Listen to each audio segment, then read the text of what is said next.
Hey, everybody. If you set back your memory banks to maybe about a year ago, we did an episode on a little delightful film called The Ice Cream Man. And our special guest on that episode was the bassist of one of my all-time favorite bands, Punchline.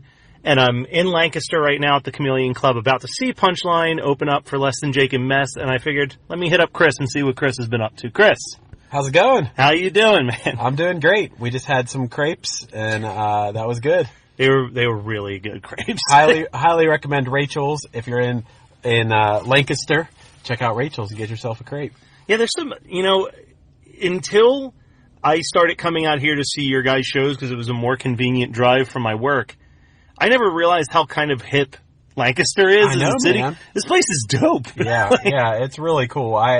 I feel like this is kind of a recent thing, but yeah, there's all kind of cool shops and places to eat, and yeah, you're right. As far as places that we play, it's probably the hippest town around. I mean, who would have thought? Yeah, man. Because you got like the last time I came out here, you were playing in that like recording studio / venue that was awesome looking. Yep. The Kaleidoscope. Yeah, Chameleon Club's a great venue. Yep. We went to that like vegan Thai food Asian fusion place for dinner last time. We got crepes this time.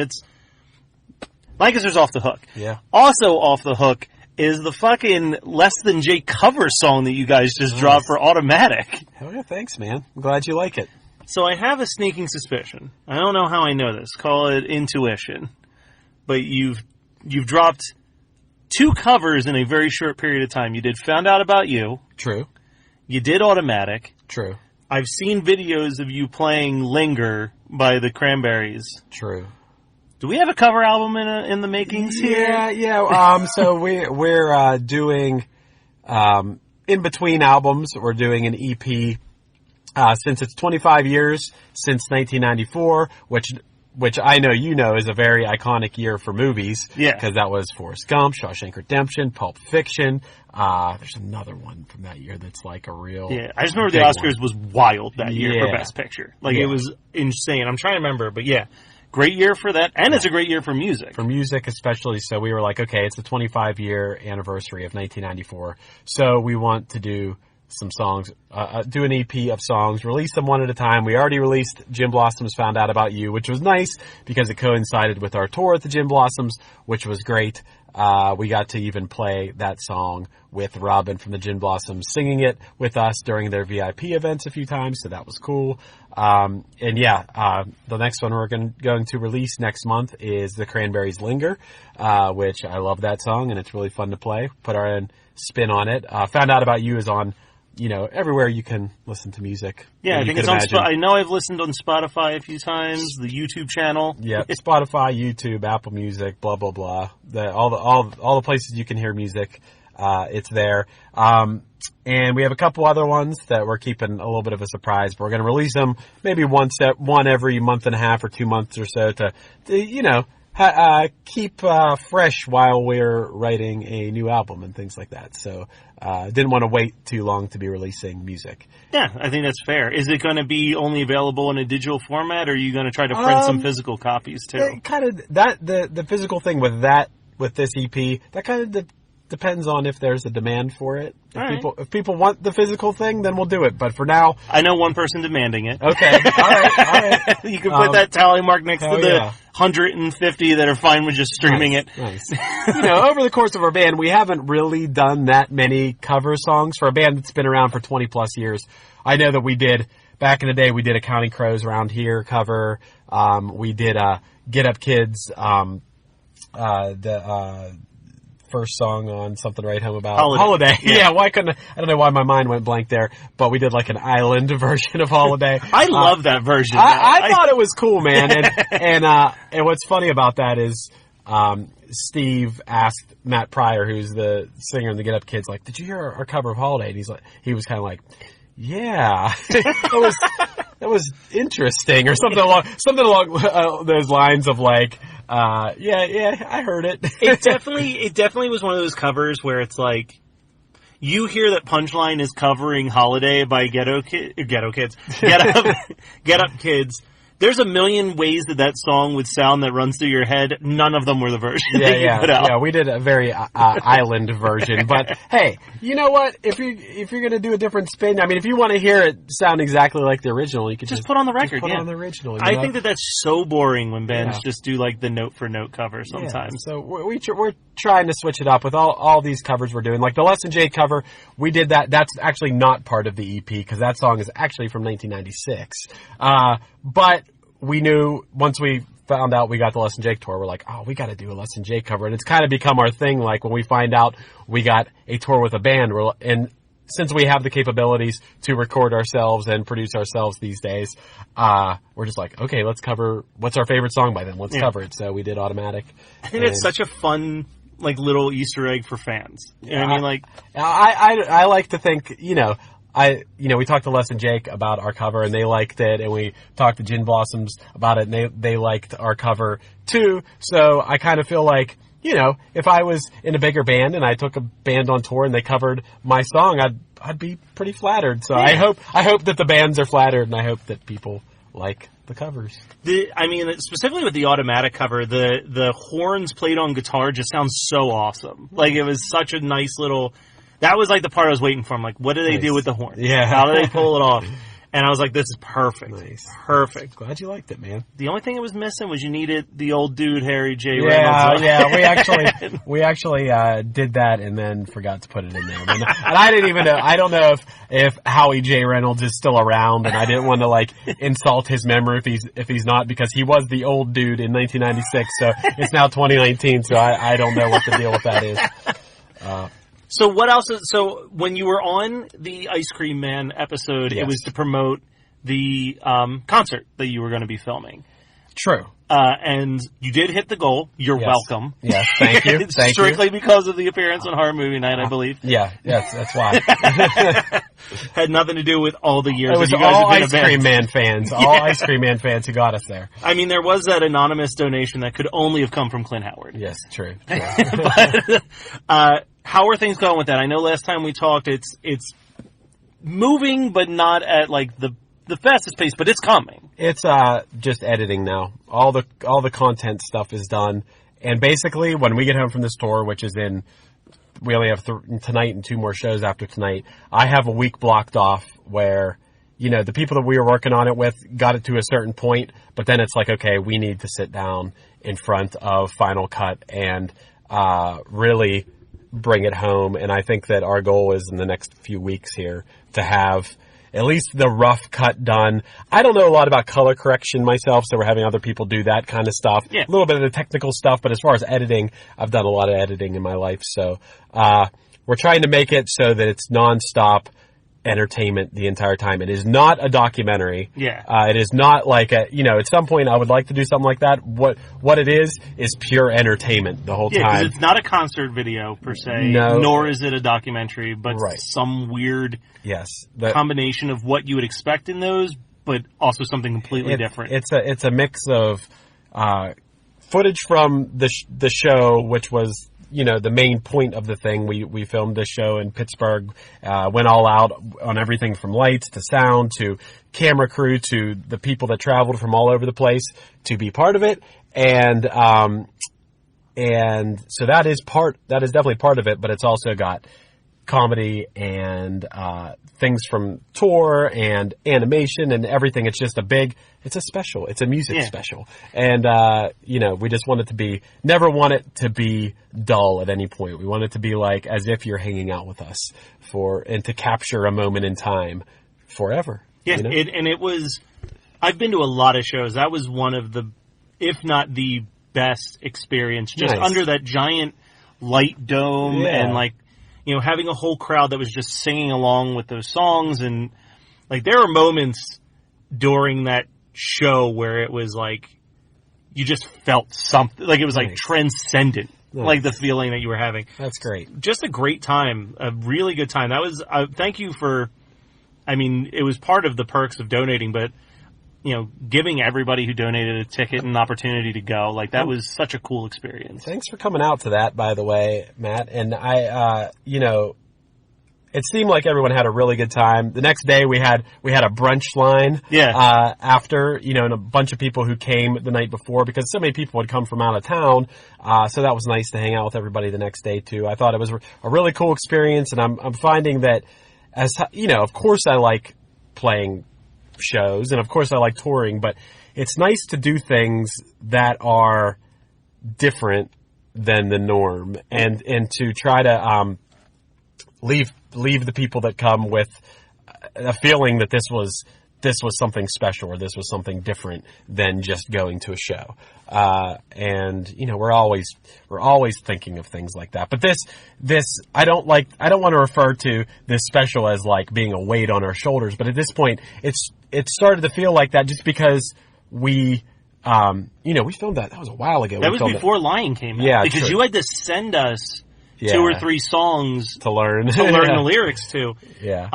But I mean that introduced me to what I to this day consider the best song that you guys have ever done. And I've told you this a ton of times, but Green Hills, the 2018 version of it, it's on a playlist that I have on Spotify called Keep Your Head Up, where it's just like when my life is at its lowest, it's one of the songs that I have to go to pick me back up. Nice, man. Thanks. That song was actually, it was on the album before. Thrilled. Yeah, it was on Thrilled as like a very slow piano balladish type song. And Steve had that chorus, the nothing's ever gonna work out quite the way you think that it's gonna work out. And we had made a little demo on this like out of tune piano in my office. And then, I had sent him, verse, lyrics, and melodies, and kind of just had in mind, I had a cousin who passed away, like 30 years old, who I grew up with. He was like a neighbor of mine, and just, a lot of that was just, those verses are just memories of, hanging out with him at my old house and stuff. So, I thought that, it had an uplifting message in the end, but, dealt with some sad things. Well, that's what I mean. It's that I know that I've had so many points where in my brain I just keep thinking it's going to be different than you ever could have imagined. Yeah. And there's so much hopefulness in the way that it's sang. Yeah. It could be sung in a way where it's just like nothing's going to work out the way that you want it to, but it's like, no, sometimes the most shocking twists and turns are the best thing. Absolutely. And I think that that's what separated you guys from a lot of those emo bands, those emo pop punk bands that were coming out at the same time as you, is there was always so much more hopefulness in Punchline than a lot of the other bands. I appreciate that, man. That's crazy that you say that. One thing that I always liked is I'm a huge Björk fan. Yeah. And it's funny, like, you should see my collection of her stuff, just because I like her so much. One thing that always sticks out in my mind is from an interview with her, and I don't remember exactly how she said it. I could probably find it somewhere on YouTube or something, but, where she said that an important thing for her when she's writing songs is to always leave people with a sense of hope, and how she doesn't like songs that there's no light at the end of the tunnel in this song. It's just a song of pure, wallowing. She doesn't like that. But not saying you can't have, I love plenty of sad songs, and she has plenty of sad songs, and we have plenty of sad songs, but I do, like what you're saying, I think it's always important to have that sense of hope somewhere in the song, and because it's helped me. Music's helped me that way. I'm sure it's helped you that way, and I think that's important. I always say that I think it's right around Just Say Yes where I feel like that shift really happened, because 37 Everywhere just feels like a very angry album. Mm-hmm. It feels like an angry album, and then you followed up with Just Say Yes, and it's got these piano-driven songs, and there's just a lot more hopefulness. Even though there's still a little bit of a bitterness in the lyrics, the music starts to feel a little bit more right. And then I just think that it continued down that road from that point. Yeah, we kind of are all over the place between all these albums, and there's a lot of Punchline albums, and a lot of them are different. Kind of went down different paths, I guess, but I don't know. It's always us. It's always who we are, and I don't know. It shows and things. I like talking to you because you know our full catalog, and I like that I can have an in-depth conversation with you. But there's certain people, that will come and they want to hear the one album of ours that they know. Play Action, please. Yeah, we get that. We get 37 Everywhere was another one that we did a lot of. So I get it. We did a lot of touring on that, and so people want to hear that. But it's like, we've had 6 or 7 albums since then. I mean, if it makes you feel any better, though, you have to think that no matter how many hit albums that they have, Green Day probably has some assholes who just want to hear Dookie. True. You know what I mean? True. You can't take it too much to heart. Yeah, I'm flattered that if people know one song of ours, I don't care what album it's from, I'm flattered that people would know any of our music. So that's cool. I'm not complaining. It's it's hard on the tour like this. We're second of 4 bands on this tour. We have a half-hour set. So how do we have 10 plus albums. How do you narrow that down into 7 songs that you could fit in a half-hour set? It's tough. You're always going to leave someone upset that they didn't hear their favorite song. It's just a guarantee. Yeah. So you just have to do what's best for you. You know what I mean? But we come out on this tour and we're like, okay, well, we're going to approach this. What do we think? We did throw an old one in there, but other than that, we're like, what do we think are our best songs, and what songs do we play are going to? We did change our set between the last tour was Gin Blossoms. So, we kind of had to think okay, people like Gin Blossoms of our songs. Not that we want to necessarily. What's the most Gin Blossom friendly song? I guess you can't go up there doing Ghosty and Flashlight. True. Yeah, absolutely. Yeah. So we thought so that gave us an opportunity to play some more ballady type songs, and it went over real well with their crowd. And now in Les and Jake, it's okay, it's our chance to play some more punk stuff, which is cool because that's who we are. And no matter what, even if we're changing the set list, it's not we're. I would like to think no matter what tour we're doing, we go up there and play what we think are our best songs. But yeah, it's nice. You can tailor it. I mean, it doesn't benefit you guys to only play songs that came out pre-2000 if you're trying to sell Lion. Right. I mean, you need to have some new stuff and to show off. Honestly, Lion is not, if you liked us in the mid 2000s or something, Lion is still a punk influenced album. It's not that. Yeah, there might be a song here and there that's a little different, but in general, when you listen to a song like Friend from the Future or Sensory Overload or something, they're punk rock songs. I mean, Friend from the Future is a perfect one for. We're talking as if the people listening know our music. Maybe check it out. Hey, check out it. Go to Spotify, listen to any of the songs we're talking about. We're getting in deep here. Yeah, but Friend from the Future, it's actually slightly ska influenced songs. So that one works great on a Les and Jake tour. Well, and it's not we'll take Thrilled off the table. Okay. Because Thrilled definitely was you guys playing around with a whole different sound. Yeah. But beyond that album, you guys have never really, you've matured, but you've never completely strayed away from the roots. No, not at all. I mean, but I do think it's cool that we can go from a Spill Canvas tour to a Gin Blossoms tour to a Less Than Jake tour. Yeah, and fit in with every one of those crowds. I think that's cool. I don't know if that's, sometimes I wonder, is that I know it's a good thing, but if sometimes I wonder, is that not good that we don't just commit to one style? I don't think that's a problem. I hope that people don't think that's a problem. No, I think that's just playing what you like and being smart about it. True. You know what I mean? So let's wrap this up with one question. Okay. And I'm very curious to your answer of this. What do you think? We're talking about how people want to hear action. They want to hear 37 Everywhere at these shows all the time. What, in your opinion, is the most slept on Punchline song? The song that you absolutely love and you kind of feel man, no one clung to this one the way that I hope that they would because I love it so much.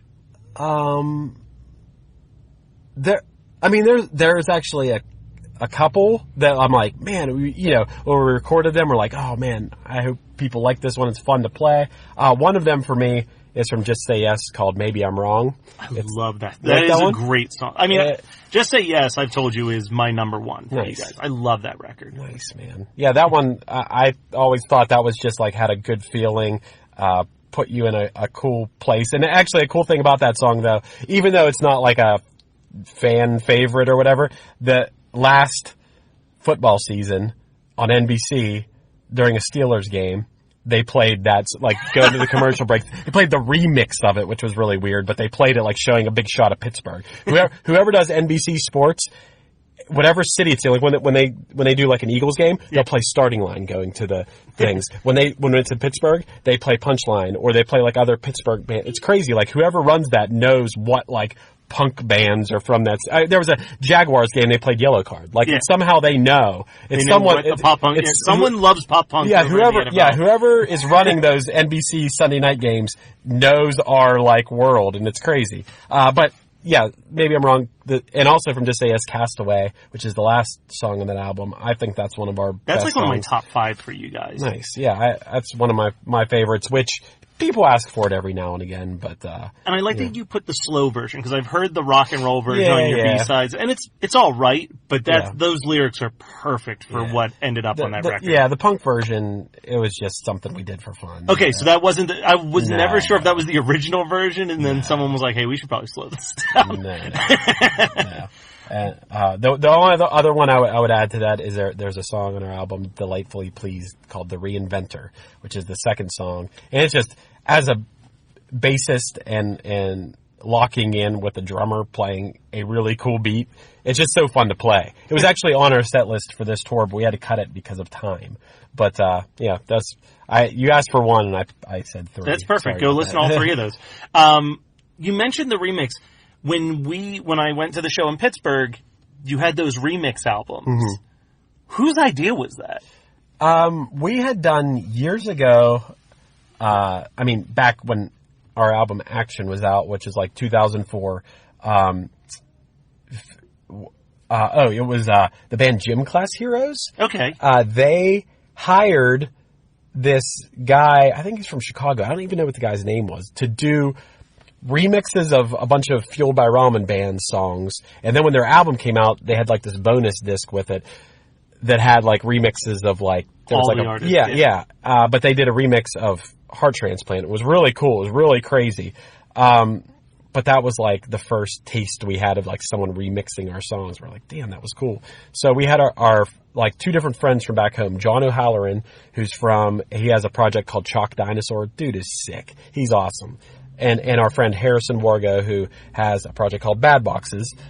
Those 2 dudes both did remixes for us. John did most of it, and Harrison did the 21 Forever remix on that album. But I don't know, it's just cool because like it's just a different way to experience the same songs in like a dancey sort of way. I actually think Coyotes works even better as like the remix dance song. It was so like I always like that song. But I remember the first time I listened to that CD, I'm like, oh, this is how this song should sound. Yeah. I mean, I can, it's weird to say that you like well, first of all, I keep interrupting myself, but it's weird to not like your own. You have to like your own music, or else why are you doing it? Yeah, why are you doing it? But it sounds pretty cocky to be like, oh, I love our music. But listen, I listen to my own podcast and talk about how great it is all the time. Good. You should. But the thing with the remix is that I can be like, oh, this is awesome, because I didn't remix these. Someone else did this. And, but yeah, I really like that. That thing did not really catch on at all, that remix album. I mean, it's out there. I think it's really cool. I still like it. Yeah, I put it on every once in a while. Nice. It's a good driving mix. Nice. Hell yeah. So where can people go to check out Punchline, and where are the last 2 shows? Because I'm going to probably post this up tonight or first thing tomorrow morning. So it's easy. Punchline is everywhere you listen to music, but if you want an easy way to check out everything, punchlion.com. Okay. Punchlion.com has everything, links to everything ever, but of course you can go on Spotify and find us, Apple Music and find us, YouTube, which, dude, it's crazy. Did you know YouTube is the #1 place that for people to stream music? I just saw that. That's crazy. 50% of music is streamed on YouTube. That's not what it's meant for, but it's free, I guess, and it's like, okay, I mean, a lot of times you can get a video to go along with it. But yeah, we're everywhere you can listen to music. So tonight we're in Lancaster to Chameleon. Last 2 shows of this tour are tomorrow is in Virginia Beach at Peabody's, and then the final show of this tour is on Easter Sunday coming up at Amos South End in Charlotte, North Carolina. All right, so I know that there's a few of you out there in Virginia and North Carolina that listen. If you're hearing this in time, so Saturday and Easter Sunday, yes, go check out the show. It's worth it. And yeah, it's a punk rock show. It's not expensive at all to go to these shows. Go and support a good dude, support a great band, and you can see Les and Jake, too. see Les and Jake, and Mest. Yeah. I forgot Mest and existed. Kali Masi, the opening band on this tour, is awesome. I'm excited. They're the only one I wasn't aware of beforehand, so let me awesome. see how they are. They're great. I trust you. Yeah, you should, because they're great. All right, thank you so much, Chris. Thank you, man. You're listening to the Geekscape Network.